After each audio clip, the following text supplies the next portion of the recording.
Yo, what's happening? Alright, so look, we got all stands in JoJo Lion. We gonna put these in a tier list though, you feels me?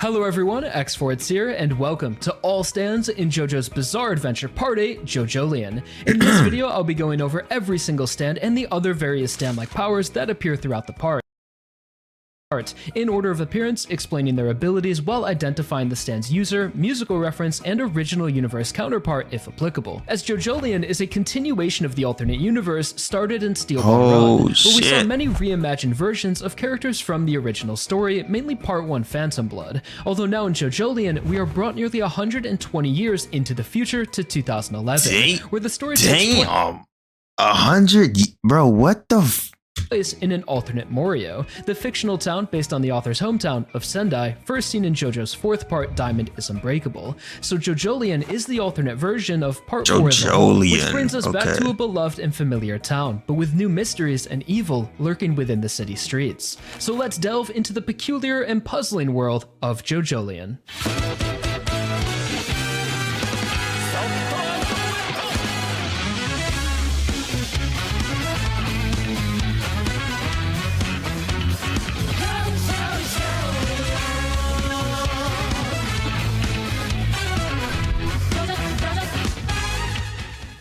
The first supernatural ability we encounter in JoJolian is actually not a stand, but rather the walleyes, which are still one of the great mysteries of this part, with no cut and dry explanation, but lots of clues alluding to their true purpose. The walleyes act as our introduction to this new Morio, which had appeared on the night of the Great Earthquake and Tsunami that had struck shortly before the start of the story, and is based on the real-life Tohoku earthquake which also occurred on March 11th, 2011, just 2 months before JoJolian began its serialization, which makes this part in many ways a catharsis for those impacted by the tragedy and a story meant to inspire hope. So the walleyes... Yo, okay, I ain't gonna lie.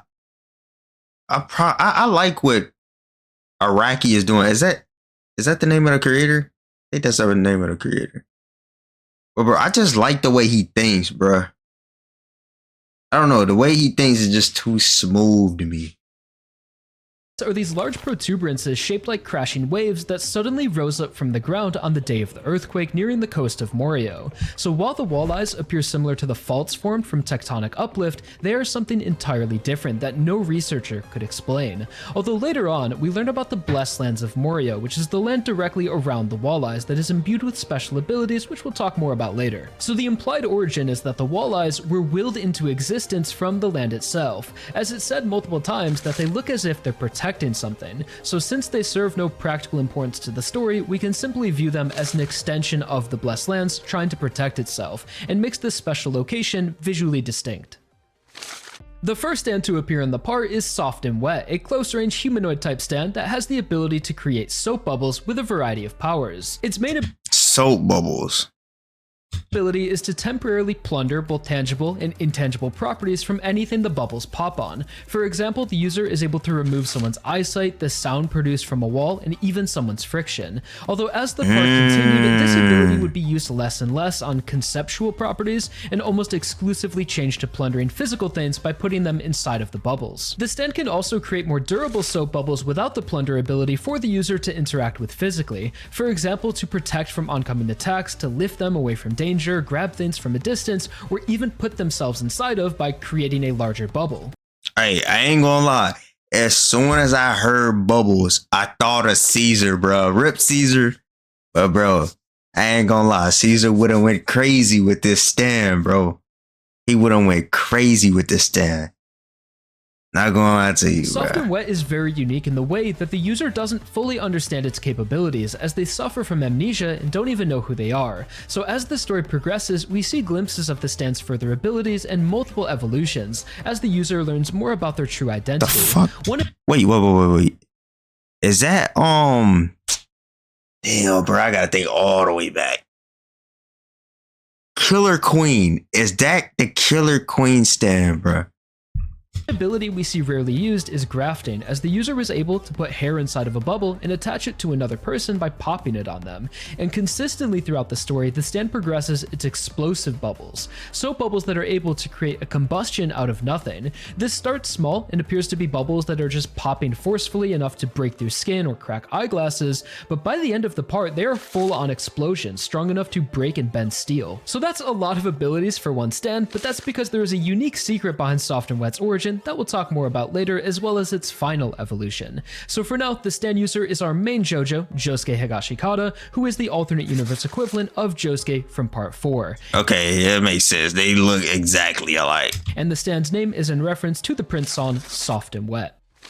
Next up is the most fun. Hey, I ain't gonna lie, bro. Soft and Wet, I'm gonna put that at a solid. Wait, what the fuck? There's more than one. Okay, I'm gonna just go with this one.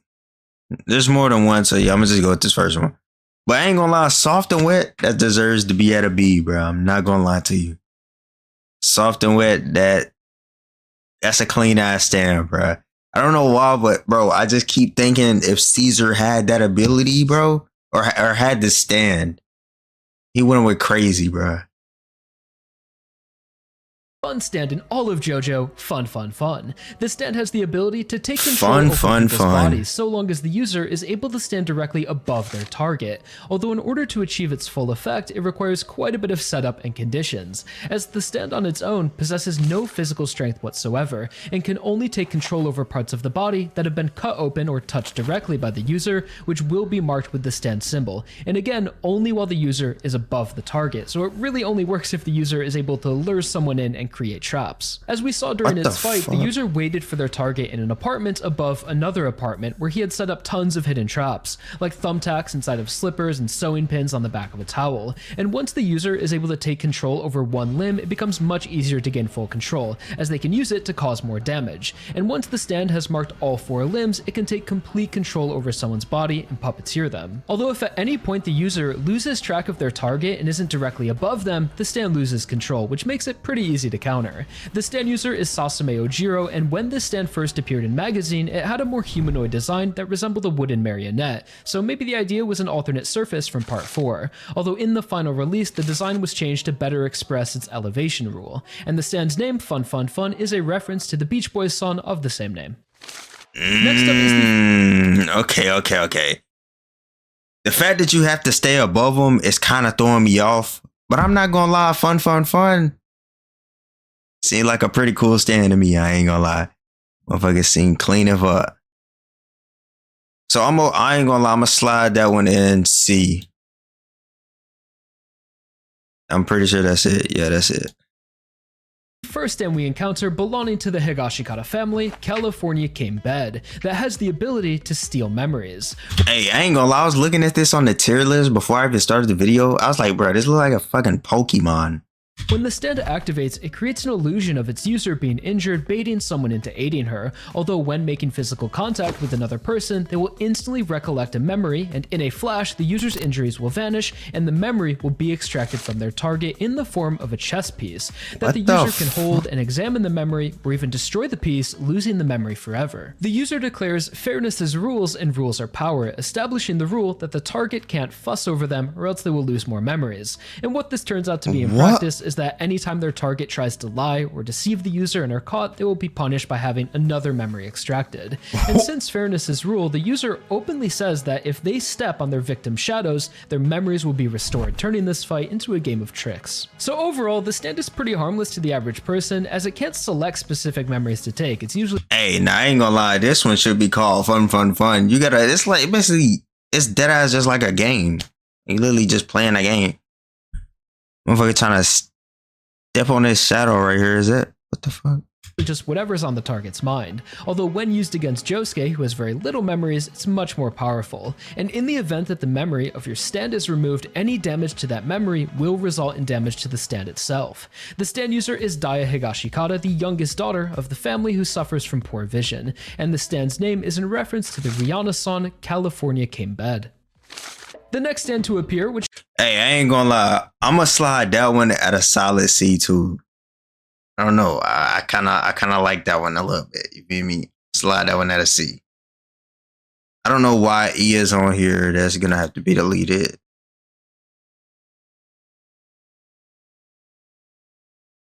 And yeah, I'm gonna just leave that at that. Show up outside of Morio's iconic Osen shop and is Crazy Diamond being drawn by an artist on the street. So I won't give the whole explanation for this stand as it doesn't actually exist in this world, at least that we know of, and it's just a reference to part 4, but still technically a stand that appeared in JoJolion.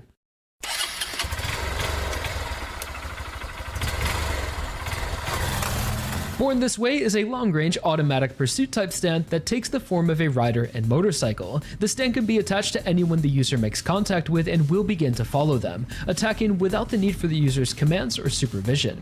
So like the other stands so far, Born This Way also has a very specific requirement for activation, as most of the time the stand is invisible and can only appear after its target opens something. This could be something obvious What the fuck?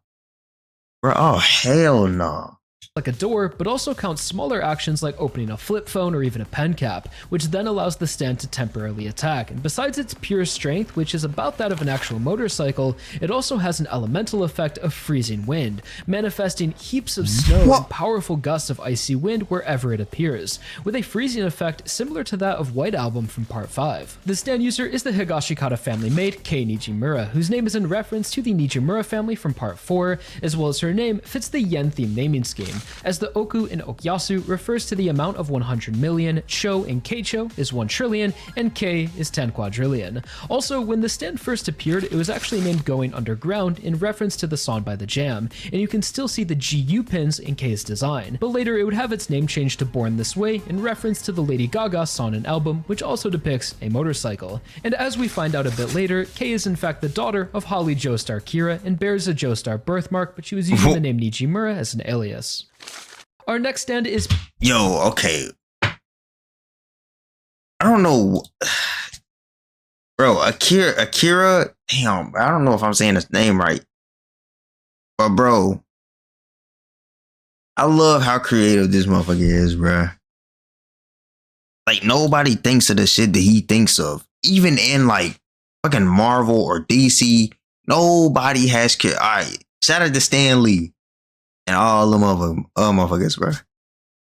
But, bro, can't nobody compare to Akira, in my opinion, bro. Like, bro, this is why I can't wait to get to all the other parts. I watched part 1 and 2. Joseph versus Cars coming, by the way, you feel me? I think that I'm gonna post it on Monday. But yeah. Akira, he just goated, bro. I ain't gonna lie to you. I'm gonna put this one at a solid. I'm gonna put this at one. What the fuck? I'm put this one out of C too, but I'm put it above. I'm gonna just put it in the middle. I'm put it in the middle. Paisley Park, which for a while uses its abilities subconsciously and would occasionally appear behind its user unknowingly. Like so its Lava abilities Girl. change and evolve vastly throughout the part as the user becomes more aware of her stand and its capabilities. So Paisley Park is a long-range transmuting humanoid type stand with a body shape that closely resembles its user and is covered with a map of Morio. The stand can also change its structure at will, lying flat like a shadow, using its body to display shapes and information, or just amalgamating with whatever it's controlling. At first, this ability operated as a GPS of good fortune that helped guide Josuke away from danger, although soon after this, the stand would begin to use its body to interact with the physical world and manipulate electronics, helping the user uncover information online and take control over a moving vehicle. Although once the user became aware of their stand, it develops a whole new ability of object manifestation, where at random, the stand would alert its user on their phone or any screen nearby and give them 2 options with a couple of seconds to choose, and whichever item you choose, the stand will manifest and present to you, but the item will always be something that actually exists nearby. This ability was really only seen in a handful of chapters and just kind of strange. But as the part continued, this ability rapidly developed into being able to control any and all forms of technology in ways beyond logic. For example, if the user were to see a photo of a stoplight, the stand would be able to access the video records of that stoplight. This power is kind of explained through the metaphor where there is an infinite number of identical doors, although one door would have unperceivable traces of of being opened, and it's Paisley Park's ability to find those traces and progress beyond. So it's almost similar to Moody Blues in the way that it can uncover the truth and go down these rabbit holes to find information. Paisley Park's user is Yasuo Hirose, the alternate universe equivalent of Koichi Hirose, and the stand's musical reference is to the Prince song of the same name. This next... Hey, I ain't gonna lie, bruh. That stand could come in clutch. I'm not gonna lie to you. It could come in clutch. And here's what I'm gonna do. I'm gonna go ahead and delete this F. Cause bro, Akira is so goated, bro. I don't think anything is even gonna be an F. Be honest with you. Yeah, that stand seems so clutch. It's just I don't think it's good at attacking, bro. I'm gonna put that one. I'm gonna put it in C. I'm gonna put it in low C. I just think it's clutch. That's it. That's all I'm gonna say. Stand is not actually a stand, but the suggestion that the character Holly Joestar Kira did have a stand, but we just never saw it. As when Yasuo visits her in the hospital, it's made clear that she can see Yasuo's stand, something only another stand user could do. And we later find out that her 2 children were natural-born stand users, and she was also aware of them. But when we are introduced to Holly, she is hospitalized with this mysterious condition that had removed parts of her brain. So I would assume she lost the memory of her stand and was no longer able to use it during the events of the part. And Holly is of course the alternate universe equivalent of Holly from part 3, and her illness throughout the part parallels Holly's stand virus. The Blessed Lands of Morio are a phenomenon we are introduced to by Kei, who brings Josuke to the lands and shows him its power by placing a lemon and tangerine in the ground and then removing them to show the fruit had performed an equivalent exchange. And it was this same power that resulted in the creation of Josuke, who was found buried in the ground at the beginning of the part, confirming that he is the fusion of 2 people. The exact origin of the Blessed Lands are left ambiguous, although we do know its power is the result of Johnny Joestar, who over 100 years ago, after the events of part 7, had brought the Holy Corpse to Morio and used its power to perform an exchange on his wife Rinna, who suffered from an uncurable illness. And he did this at the base of the twin pine trees on Morio's coast, the exact place where the Blessed Lands are today and where Josuke would undergo his fusion. So the implication is that through prolonged exposure to the Holy Corpse, or as a result of Johnny's actions, a miracle had been gifted to the land, imbuing it with this ability of equivalent exchange, similar to that of the Holy Corpse.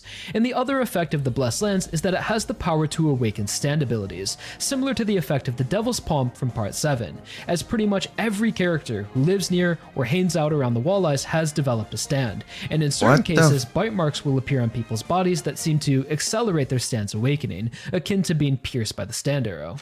Let's shake it down to Shakedown Road to find our next stand ability, Le Feuille, also known as Autumn Leaves. This stand is one that belongs to nature with no human user, similar to the Sugar Mountain Spring from part 7, and all of the leaves scattered along the road are the stand, which activate when a person or object are directly on top of the leaves, and will move them in strange ways. For example, Josuke transported nearly 5 meters across the street, knocked into a fish tank, and returned back to where he started, unaware he had even moved. It all happened. What the fuck? In an instant. So due to this phenomenon, some residents of Morio began to understand how the leaves work and established an unspoken rule for the street. So now you have these people who hang out around there, looking to use its ability to their advantage and extort those unaware of their movements, earning its name Shakedown Road, as Josuke was shaken down for breaking the fish tank. And the more time we spend here, the more we see how people use this ability, like performing inconspicuous drug deals and advanced movement to chase people down. That's crazy. Later into this arc, we do see the stand has a physical form, which is a colony type stand made up of these small disc-like creatures with the number 11 on them, hiding under the leaves. This arc brings back multiple ideas from part 4, like a villain who extorts someone for cash and preys on their guilt, calling back to the lock, and the concept of a natural phenomenon that exists within the city and is somewhat of a myth, similar to the Ghost Alley, which are both located on the same street as the Ocean Shop. But what's most interesting about the Autumn Leaves are their connection to Johnny Joestar, as Shakedown Road is the place where Johnny had died long in the past, and in his last breath, touched the leaves on the ground, implied to have imbued them with the power of his rotation, which created a new stand, that then crushed his head with a boulder.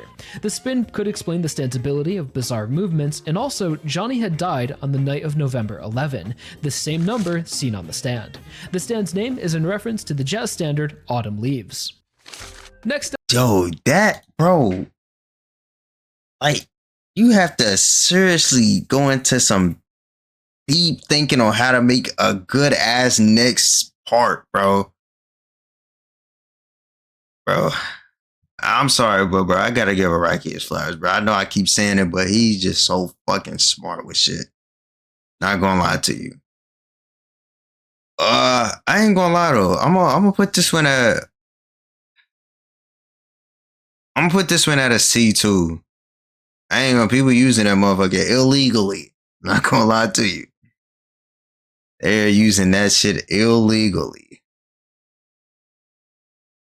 Next up is Nut King Call, a closer What the fuck? humanoid type stand that has the ability to place nuts and bolts on their targets, allowing the user to unscrew and connect different parts of the body by removing and placing bolts. What? It's kind of refreshing to have a simpler stand appear, as that's pretty much all it does, but the user can get creative with this power, disassembling people or even themselves, screwing someone's hand to their face, or even screwing two people together.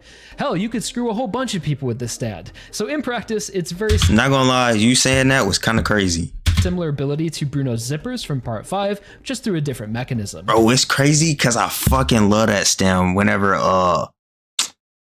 damn, I forgot what clip I seen, but bro, I just thought that was the cleanest stand ever, bro.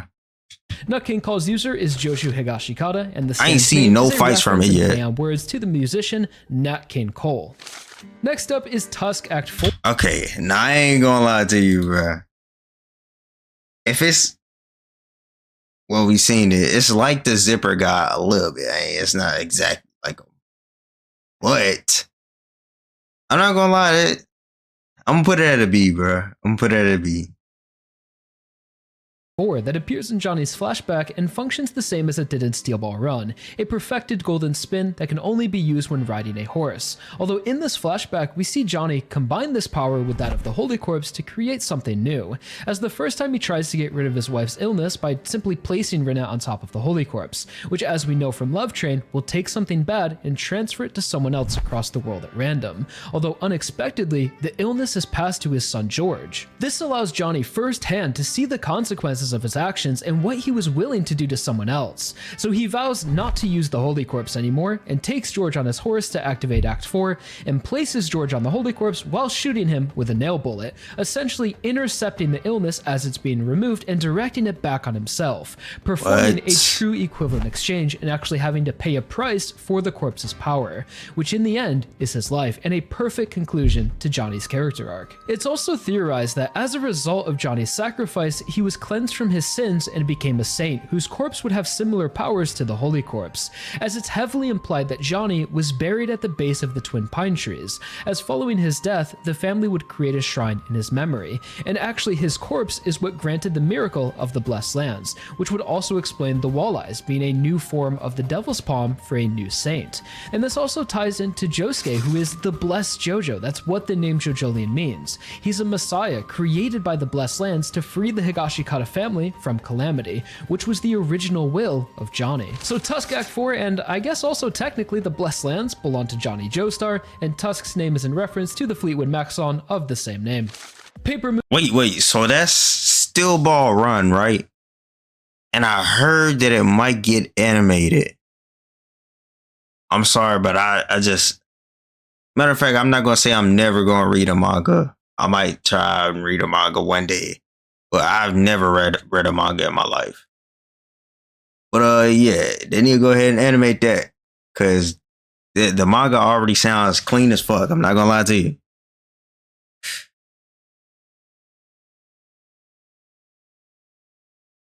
What the fuck?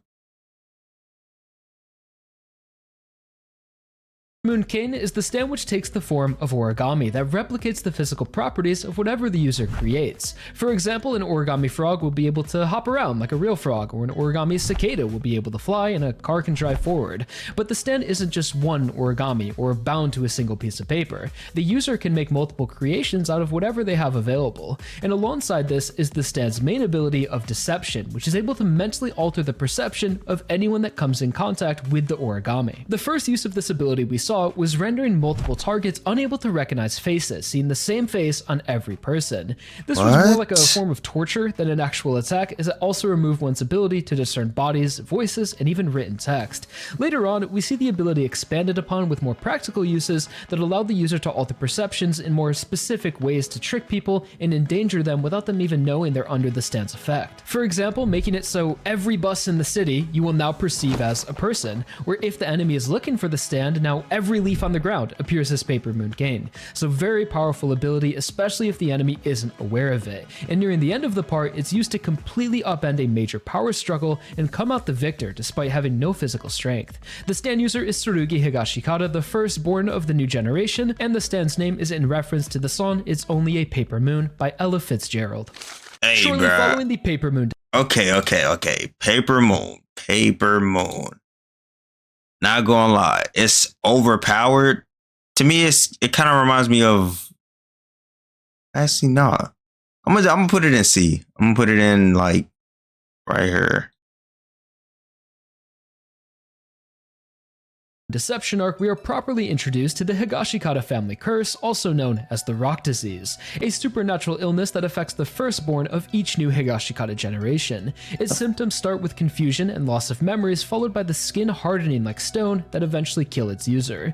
This disease is a complete medical anomaly that no doctor the world over could make sense of or cure, and has been affecting their family for hundreds, if not thousands of years with no known origin. Rina Higashikata was the first survivor of this disease thanks to Johnny's sacrifice, and started their family tradition of using the blessed lands to exchange it, where an older family member would sacrifice themselves to save the child, and these exchanges would be performed at the base of Johnny's shrine. Later on in the part, we encounter a stand which manifests in the form of a curse, created by a sin in the past with no user, but persists throughout time. So it's likely that the Rock Disease is a similar manifestation, and is actually a curse-type stand belonging to the Higashikata bloodline. King Nothing is a long-range stand. What the fuck? Bro, I swear there's always some type of curse stand in JoJo's. There's always that one curse stand. Made up of individual jigsaw puzzle pieces with the ability to track down a particular person just or curse. My bad, not curse stand. The stand will register a scent by making contact and replicating its shape, automatically triggering the stand to move towards the origin of the scent. The stand, while having little physical strength, can also be used as an extension of the user's body, and because it's able to deconstruct itself, it can find its way into hard to reach places. The stand can also recreate original shapes when touching an object that is broken or a part of something larger. For example, by touching a fruit, the stand could reveal the tree branch in which it came from. King Nothing's user is Norisuke Higashikata IV, the head of the family, as well as the great-grandson to Norisuke I, who raced in the Steel Ball Run. The stand's name is in reference to the Metallica song King Nothing, and as you may have noticed, all of the stands belonging to the Higashikata family have King in their name, which is a trend that will continue throughout the part. I Am a Rock is a stand with the... Hey, I'm not gonna lie, this one... I mean, he literally said it was not strong, but it was still useful. It's like, I don't know. I'm putting it in a high C though. A high C.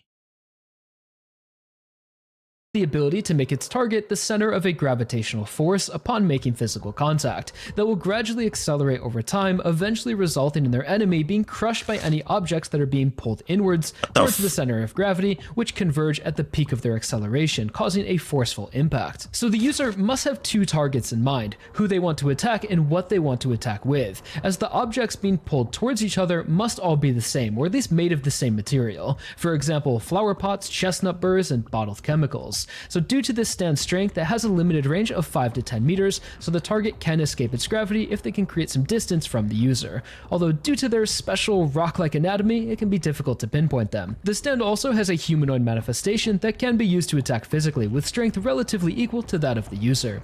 The stand user is Yotsuyu Yagiyama, the architect who designed the Higashikata home, and the stand's name is in reference to the Simon and Garfunkel song, I Am a Rock. Hey, so Yotsuyu is our introduction. I Am a Rock. Got it. I'm gonna put that one in a B. That one got it. That's a clean stand. I'm not gonna lie.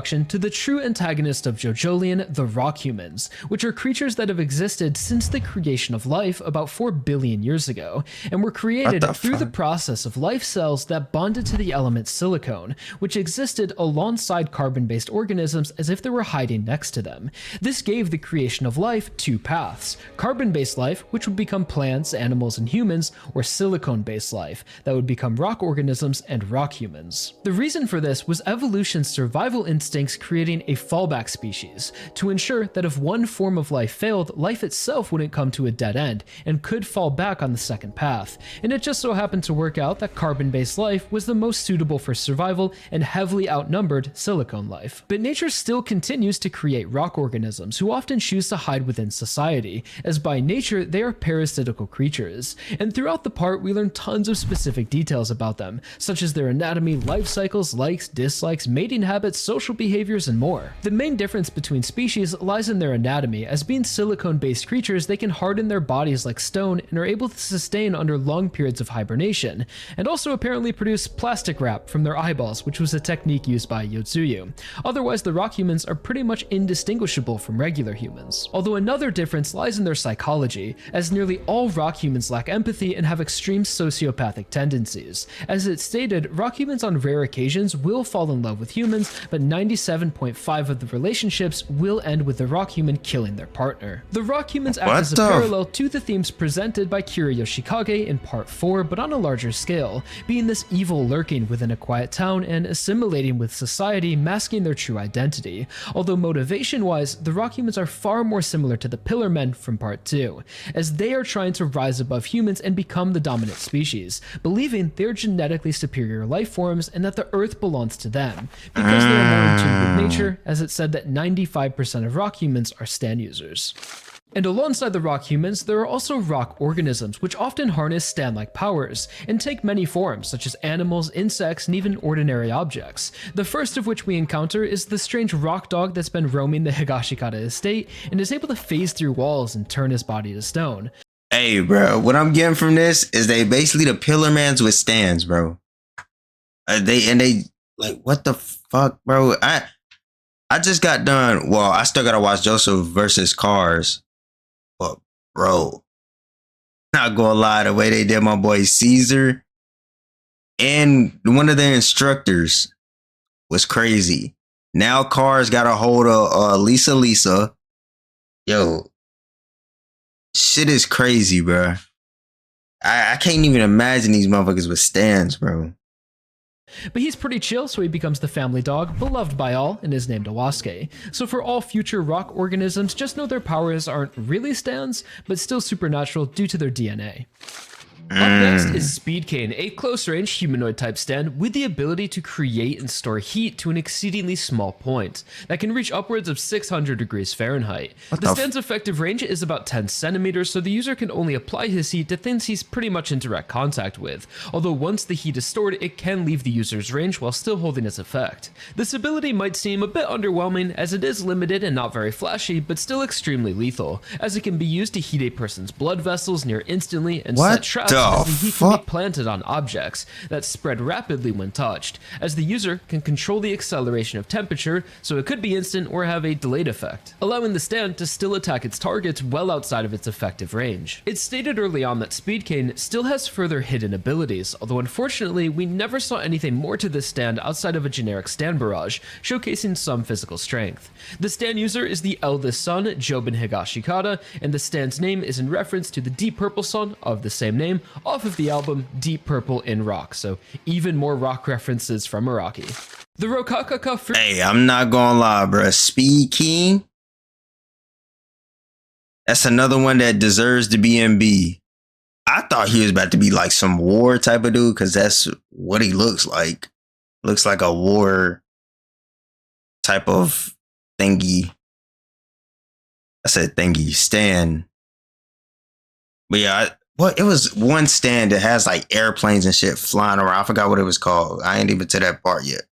But yeah, that's what I thought that was going to be, because that's what it looks like.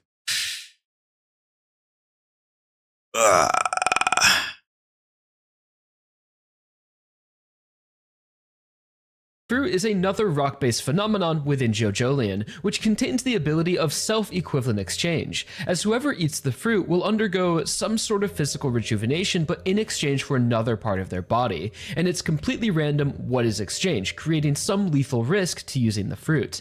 One example we see is an old man missing a leg who eats a fruit and almost immediately grows a new one with a general increase to vitality, while his eyes turn to stone. Or a baseball pitcher who had suffered a shoulder injury uses the fruit to heal himself, and in exchange his teeth and jaw crumble away. The fruit are said to be extremely rare and originate from Papua New Guinea, but are illegally smuggled into Japan and sold by the rock humans at an incredibly high price. Their power could be seen as another blessing from the earth, but is most likely just a silicone-based plant more compatible with the rock organisms. As we saw, Wasuke enjoys eating the fruit with no major side effects, and because of its healing powers, it becomes the main motivation for most of the characters. Next up is DoobieWa. I'm not gonna lie, I would not eat that, bruh. I would not eat that fucking fruit. What the fuck? Is that even on the list? I don't know why fruit would be on the list, but gotta check. A long-range automatic pursuing type stand that takes... Yeah, like I was saying, I would not eat that shit, bruh. If I have to give something up that's more, well, yeah, that's more important. Like what, bro? Dude lost his whole mouth for a shoulder. I'm good. I'm good off that. Takes the form of a small tornado with its humanoid form dwelling within the vortex that uses the blades on its hands to attack its targets. This stand will attach itself to whoever the user comes in contact with or by touching their stand, and will manifest itself in response to the target's breathing, feeding off of their exhalation, so the more air the target expels, the larger and faster the stand will become. DoobieWa is honestly one of the most powerful pursuing stands in the series, as its activation is unavoidable and can only be stopped by holding your breath, but will reappear as soon as you start to breathe again. The stand moves slightly slower than its target, so it can be outran, although if you're running, you'll increase your breathing, making the stand larger. And there are ways to trick the stand, like moving your breath away from your body, but it can really only be defeated by attack. Moving your breath away from your body. What? The user. DoobieWa's user is the Rock Human Ice Show, and its name is in reference to the Peter Frampton song of the same name, and might be a callback to the Pillar Man Wamu from Part 2, who has a similar sounding name. And hey, I'm not gonna lie, to this day it's fuck Wamu, bro. It's fuck Wamu. Fuck Wamu, bro. Ability. Love Deluxe. Alright, I ain't gonna lie. That one, ability is just overpowered overall. I ain't gonna say overpowered, but the fuck? You can't escape the shit. Literally. I'm put that one in B. Matter of fact, I'm gonna put it in A. I'm gonna put it in A. Literally can't escape the shit. You might immediately recognize as the alternate version of Love Deluxe from Part 4, although this version of the stand cannot control the user's hair, rather only other people's hair, and is no longer a bound stand, now having a humanoid form. And we mostly see this ability used outside of combat and through the user's schemes, as she is a grade A con artist, convincing men she can cure baldness, scamming restaurants for free food, and even swiping credit cards and PIN numbers, as the stand's ability is to make a person's hair grow out of anywhere that person has touched within a range of 80 meters. What the So she fuck? can make people's hair grow and cure baldness, although it just falls out when she's out of range and already gone with their money. One of the only times we see this stand used for combat, the user that's a good scam, I ain't gonna lie. a long string and set it on fire, instantly igniting all of the hair, which is a reference to the original user, Yukako, from Part 4. The stand user is Carrera Sakunami, and the stand's name is in reference to the Sade album, Love Deluxe. And the extra love in the stand's name is a play on words in Japanese, as love would mean something closer to lovey-dovey, which gets a bit lost in translation, so its new name is more like Lovey-Dovey Deluxe, which reflects Carrera's very quirky way of speaking. Hey, I ain't gonna lie, bro. I would use that stand to scam too, bro. Yeah, I'm being sold that ass too. Fuck it. I'm gonna put that one in C though.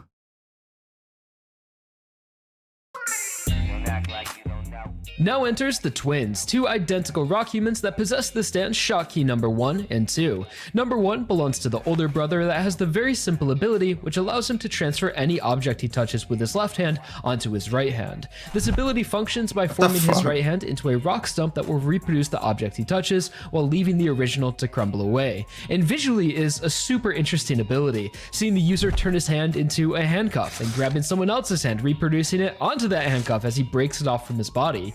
The user can also to some extent manipulate the transferred material, such as warping solid metal. The younger brother's ability, CJChi number 2, is a stand made out of a semi-humanoid poisonous gas cloud that resides inside a ball with a zipper to contain it, as even its own user isn't immune to the poison, and will attack by kicking the ball towards their target and automatically open when in range, which is about 20 centimeters. And the brothers can even use their stands together and transfer the deadly poison further than its effective range. What the stand users are the Aphex Twins, and their names and stands are in reference to the song CJChi 7th Path by Aphex Twin. Hold on, how is that even, bro? You got two people with good stands. I ain't gonna say overpowered, but with good stands that work together. What that? No, bro, that should not be fair. What the fuck? Alright, I ain't gonna lie, I'll put both of them at A. Cause, hey, from what I was seeing, they look like they know how to use this shit too. Go lie, man.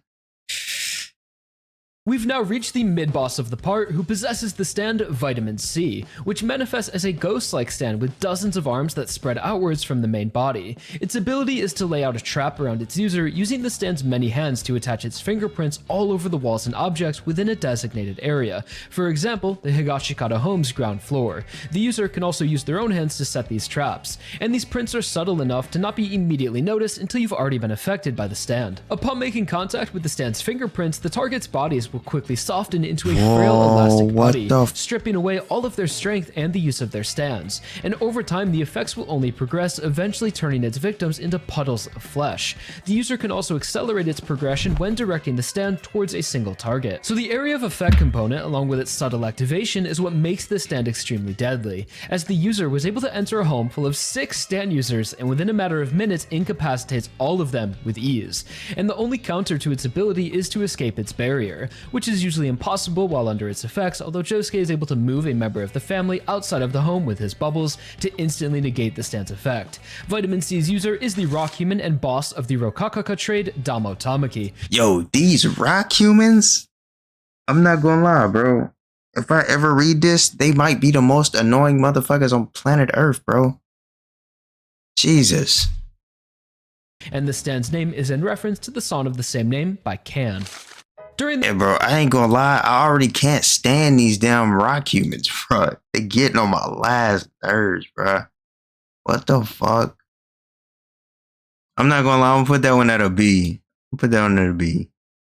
In the fight against Vitamin C, we alternate between a flashback before the events of the part, which reveal the truth behind Josuke's identity and stand, which introduces us to a familiar favorite, Killer Queen. Killer Killer Queen Queen appears nearly identical to the original with a slightly altered ability, as its primary bomb is now replaced with bubbles that will explode upon contact and cause damage to the physical world, unlike the original, as this universe's user does not have a desire to kill or get away with it. It also still retains sheer heart attack, although it is now more limited and acts like a secondary ability and not a whole other stand, as the user can send out barrages of sheer heart attacks similar to a stand rush and control them more intently, like shrinking them down to clear a blood clot with a micro explosion. Killer Queen's user is none other than Kira Yoshikage, who is the alternate Kira from part 4, having similar quirks like a love for hands and collecting fingernails, but importantly is not a killer, as he is also the alternate Jotaro. As part 8, Kira is the son of Holly Joestar, whose children both share qualities of the original universe Jotaro. Her daughter Kei takes on more design influences, while her son Kira carries more of Jotaro's personality as well as a love for the sea,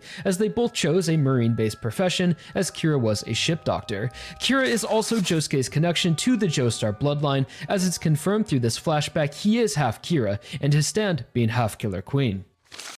Yo, bro, I ain't gonna lie, that just tweaked me out, bro. The fact that he like bringing back, or kinda bringing back, like old characters' personalities into a whole new universe, bro. I fuck with Iraqi, bro. I fuck with him heavy. Killer Queen, I ain't gonna lie, put that one in A. That's an A. That now brings us to the other half of Josuke and the original Soft and Wet. So before Josuke obtained his stand, it actually belonged to someone else, which shared its name and design but with a slightly different ability of absorption, which is similar to plunder but limited to physical material, being able to extract specific material by placing it in a bubble, as we see the stand remove pepper from a bowl of ramen, and was able to graft branches together by quickly exchanging the two branches' material to form a bond. Soft and Wet's original user was Josufume Kujo. Bro, if he could do that on body parts like insides, it's over with, bro. He could grab somebody's heart. Who shared design elements with the original universe Josuke, but is not a part of the Joestar bloodline. Despite the character originally being depicted with the birthmark, this would later be removed in reprints of the manga. And the stand's name is still in reference to the Prince song, Soft and Wet. The next ability to appear is the evolved version of... Hey, I ain't gonna lie, bro. That original Soft and Wet, that one, it could still be lethal. I'm not gonna lie to you. I don't even know why I have the first Soft and Wet look so low, bro. Yeah, I'm tweaking with that, bro. I'm tweaking. Yeah, they both some good ass stands, bro. Of the Rokakaka fruit, as during this vitamin C flashback we see Josufume steal a branch of the fruit's tree and grafts it to another tree located on the Blessed Lands. The intention was to grow a Rokakaka that could save Kira's mom Holly from her declining mental state, as through spying on the rock humans, Kira and Josufume became aware of its power of exchange, although they were unaware of the power already within the Blessed Lands. So the fruit that bore from their graft became imbued with a new equivalent exchange, which unlike the original fruit could exchange cells with another person instead of oneself. This ability is what gave creation to Josuke, as Josufume had fed the fruit to a dying Kira thinking it would save him, although instead took the healthy cells from Josufume's body and exchanged them with Kira's dying cells. And this, along with the aftershock that buried the two underground, caused their bodies to fuse together, creating Josuke and his four balls. This also explains why Josuke kept Soft Hold on, and his what?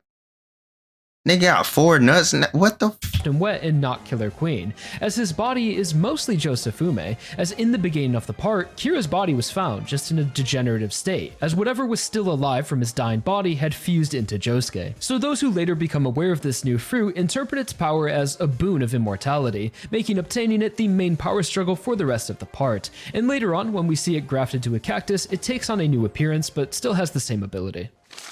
Next up is Walking Heart, a close-range humanoid-type stand with the ability to extend the heel of its user's shoes into a sharp point, allowing the user to attack with deadly kicks and barrages of spiked heels, as well as walk up walls Dio style by digging her heels into the wall, which has enough power to easily pierce through brick and stone. The stand only appears briefly and is unknown if the user can apply this ability to more than just her heels, but even as it stands, I still love this ability, as it's refreshing to see just a purely offensive stand that doesn't require any dialogue to explain its power and has a great design. Walking Heart's user is the eldest daughter, Hato Higashikata, and it's unclear if this stand is a musical reference as there is no obvious reference, so the name could simply be a pun that combines her ability with the Kin theme naming scheme and then tacked heart onto the end, as this was an emotional moment for Hato, which gives you Walk, Kin, Heart. Hey, bro, if she was able to turn her whole arm into like whatever a fucking needle or whatever the hell that was, bro, I feel like she should be able to do other body parts, just some heels, because that shit would actually be clean. I ain't gonna lie though, I'm gonna put that one in a solid B. I'm gonna put that one in a B. The Milagro Man marks the halfway point of the part and acts as an interlude where we encounter a curse-like stand that manifests in the form of money that will attach itself to a person who comes in contact with the cursed money and ends up destroying it in some way, which is also how the curse is passed from one person to another. The effects of this curse will result in a rapid accumulation of money, where no matter how you try to spend it or get rid of it, it will always return to you with interest, to the point where it becomes so much of a burden, you're literally being attacked by money and will soon realize it's a curse and and not a blessing. This stand originates from the sins committed by an arms dealer long in the past, who made his fortune by fueling the war economy, although when faced with lawsuits, killed himself and his family in a fire, leaving behind a single dollar bill, which became Milagro Man, showing that the stand can change forms depending on where it is in the world, starting as a US dollar. And the stand's name is in reference to Miracle Man, as a milagro means miracle in Spanish and could be named after the Ozzy Osbourne or Elvis Costello song. What the Next up is fuck, bruh? Hold on. Hey, I ain't gonna lie, bruh. This is him, right? Yeah, this is him. That stand, I ain't gonna lie, I'm gonna put that one at a solid. I'm gonna put it at a high. Nah, I'll put that B. I'm gonna put that B. And space trucking, which has the ability to store objects within playing cards and release them by lifting the cards. The stand can store things much larger than the cards themselves, like an entire chair and even other people who are kept safe inside. The stand can also be used offensively to hold down a target by trapping their limbs under the cards, and generally anything the cards fall on they can absorb. The stand manifests in two forms: a suit-themed humanoid stand and the playing cards themselves, which have the user's motif on them. And assuming it's a standard deck of playing cards, it should be able to hold around 50 objects at a time. The stand user is the mother of the Higashikata family, Kato, who first showed this ability in chapter 55, although its full name and appearance wouldn't be revealed until chapter 107, and the stand's name is in reference to the song Space Truckin' by Deep Purple. What the fuck, bro? Yo, I ain't gonna lie, this shit kinda scared me, bro. What the fuck was that noise? I ain't gonna lie, I'm gonna put this one at a mid B.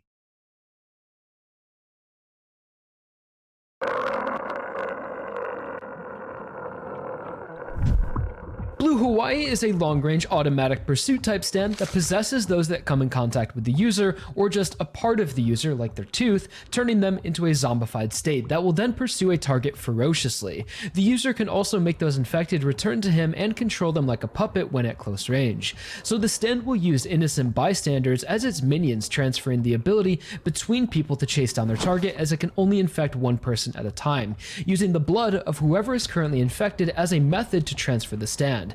So the stand will often deliberately injure the host to infect others. And what's most interesting about this stand is that the entire arc itself is an alternate version of Highway Star from Part 4, both sharing the basic structure of the main JoJo running away from a pursuing stand while trying to avoid contact, as they need to use the resources around the city to stay ahead of the stand, like Josuke stealing a motorcycle and Josuke a bicycle, and the enemy stand user are both unable to move because of their physical condition, and the main JoJos have to reach out to a Hirose to help find the stand user. Blue Hawaii's user is the rock human Dolomite, and the stand's name is in reference to the song of the same. Dude, that has got to be the ugliest shit ever, bro.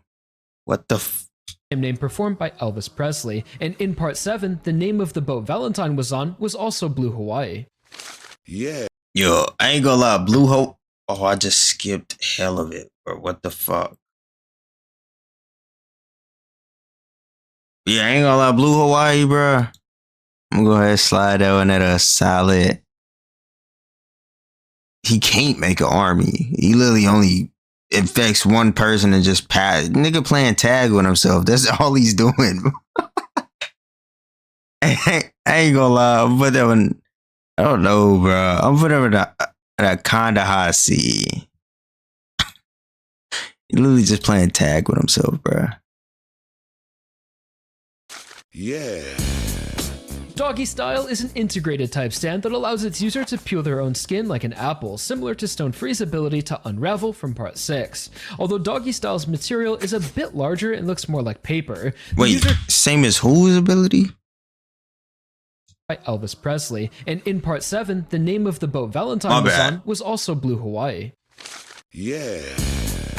Doggy Style is an integrated type stand that allows its user to peel their own skin like an apple, similar to Stone Free's ability to unravel from part 6. Although Doggy Style's material is a bit larger and looks more like paper, the user can manipulate their peeled skin in various ways, such as stretching it over long distances to grab things, peeling 2 different points at the same time, like his hand and elbow, to transform his arm into a makeshift crossbow, and can even peel his entire body if necessary to avoid damage that would otherwise destroy their body. And although this is an integrated type stand, stand, it does have a physical form that will appear behind its user when it's active, but doesn't actually do anything. The stand user is the plant appraiser Mamazuku Rai, and the stand's name is in reference to the Snoop Dogg album Doggy Style. And the location where the stand is introduced is a reference to the stand's Superfly from part 4, where we saw its user had lived inside an electrical pylon, and we see that Mamazuku lives on a ski lift with the different poles acting as different rooms. Hey, I ain't gonna lie, that stand reminds me of Jolene's stand. I think that's how you say her name. Whoever, I think it's fuck, I forgot his name, bro. I forget that Joestar's name, bro.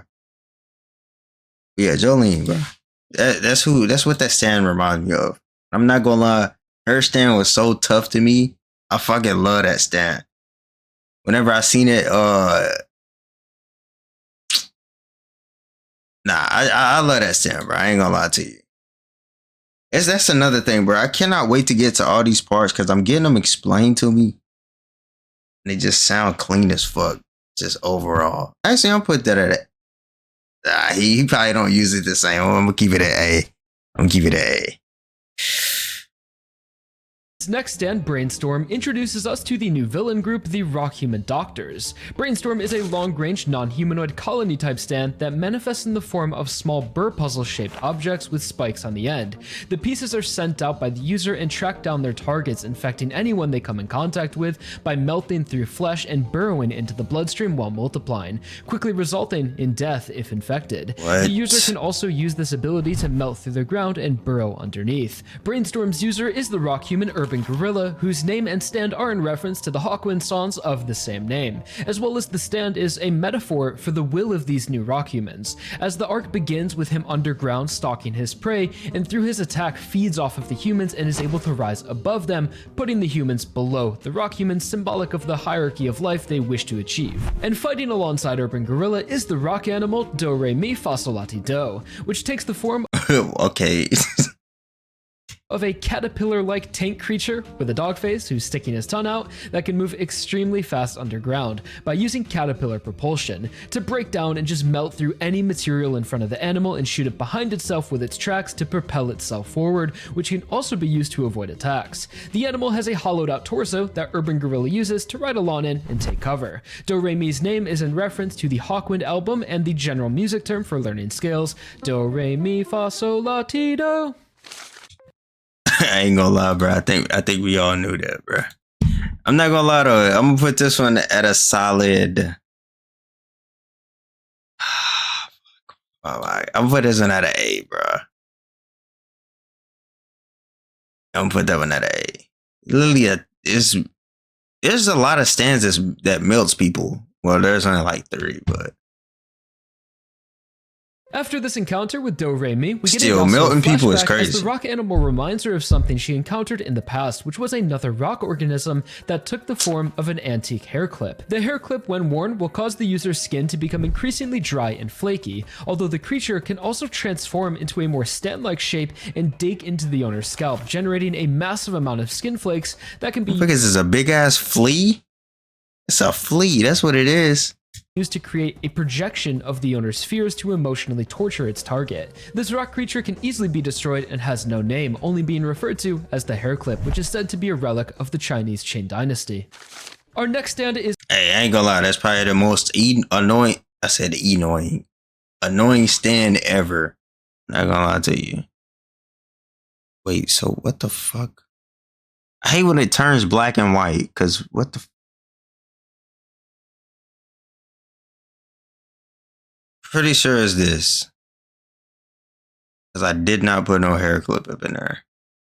I'm pretty sure it's this. I ain't gonna lie, I'm gonna put this one at a solid.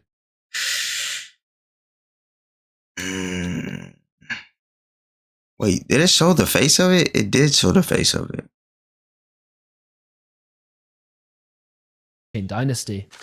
Our next stand is used to create a projection dynasty. Damn it. The user's skin to become increasingly dry and flaky, although the creature can also transform into a more stand-like shape and dig into the owner's scalp, generating a massive amount of skin flakes. That's what he look like. I ain't gonna. That's the ugliest shit ever. Like an octopus. This is the stand, so I'm gonna put this one at a solid. No, I'm gonna put it at a B. Nah. I'll put it at a high C. High C, high C, high C. That can be used to create a projection of the owner's fears to emotionally torture its target. This rock creature can easily be destroyed and has no name, only being referred to as the hair clip, which is said to be a relic of the Chinese Qing dynasty.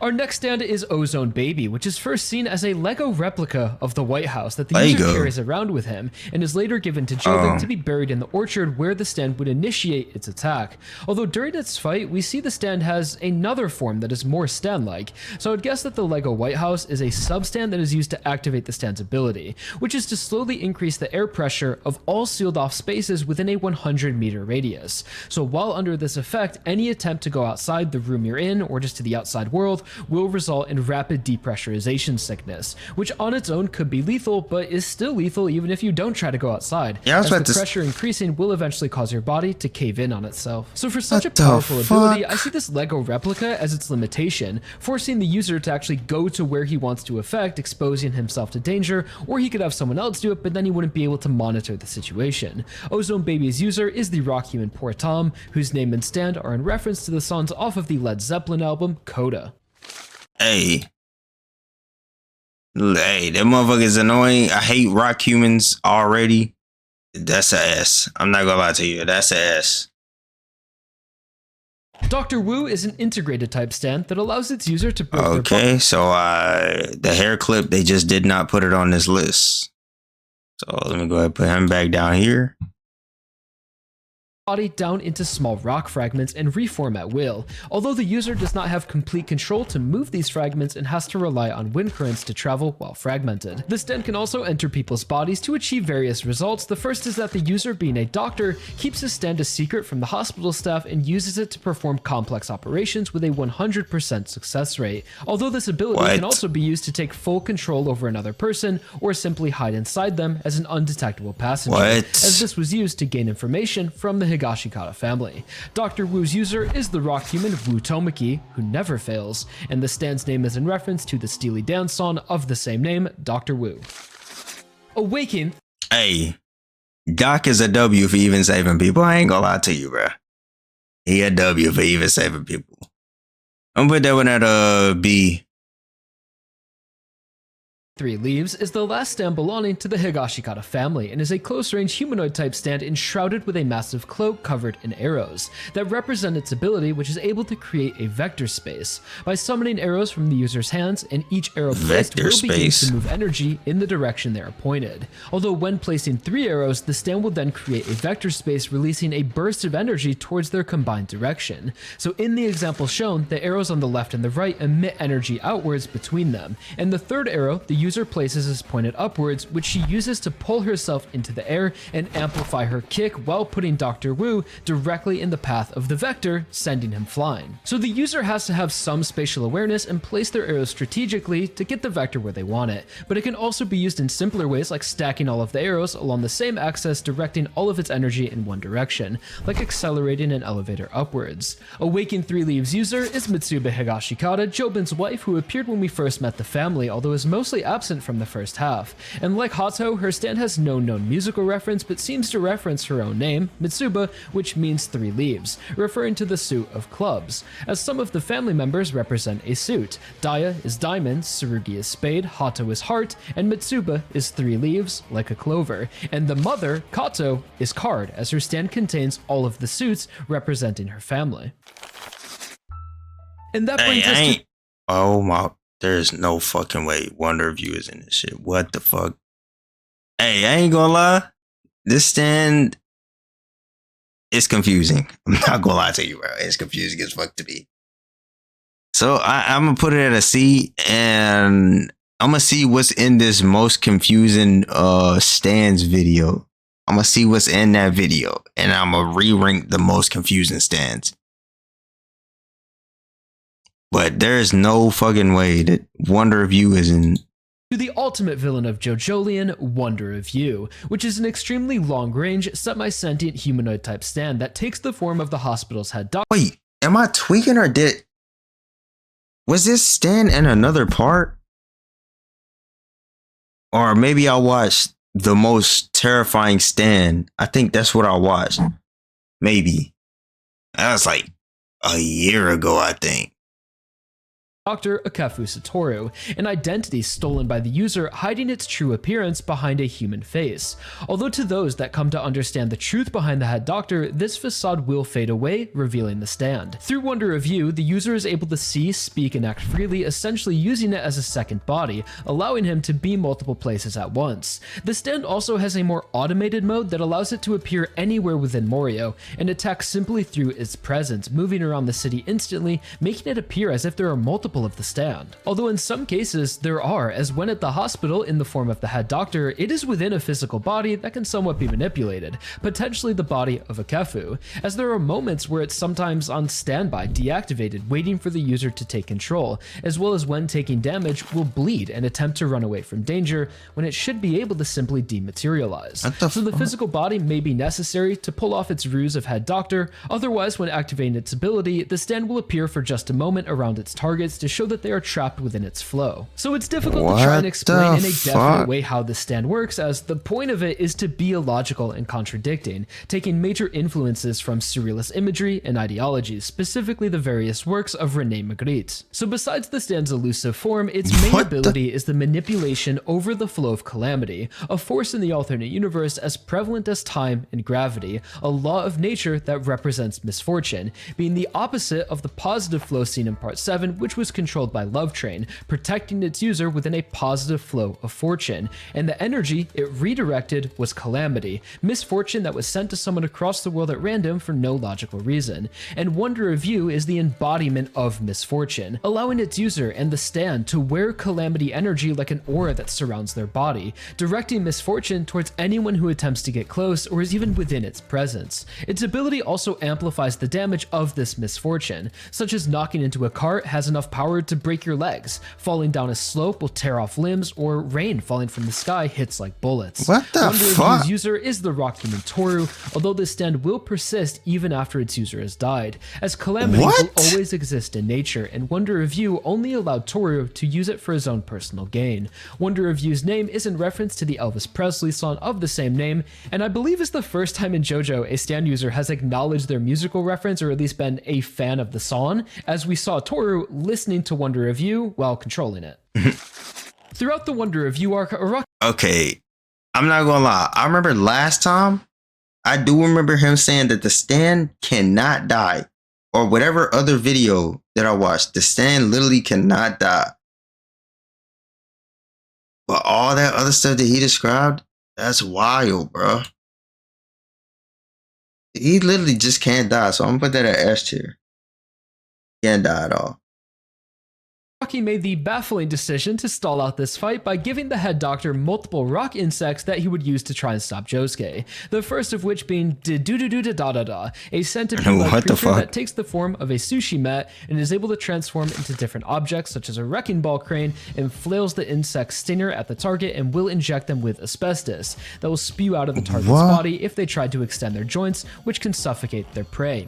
Da-da-da-da's name is in reference to the song by The Police of the same name. The next insect is Oblada, life goes on, and is a parasitic leech that latches onto its prey and will sap their blood and fluids, which makes the insect grow stronger, causing it to multiply, which can quickly overwhelm its prey. And attempting to remove the leech will only cause more to grow in response. But because of the rock-based DNA, it can easily be removed when soaked in water. Oblada is in reference to the song of the same name by the Beatles. Yo, I ain't gonna lie, bro. That's the toughest shit ever, bro. Go Beyond is the final evolution and true ability of Josuke's Soft and Wet. Its power is awakened subtly throughout the part and was first foreshadowed during the urban gorilla fight, where Mamazuku had noticed that Josuke's soap bubbles are actually a line spinning at an incredibly high speed, making them appear as solid bubbles. And in the final fight against Wonder Review, Josuke would come to understand the truth of this ability and himself, as Josuke is not Josefume Kujo, who had the ability of absorption, nor Kira Yoshikage, who had exploding bubbles.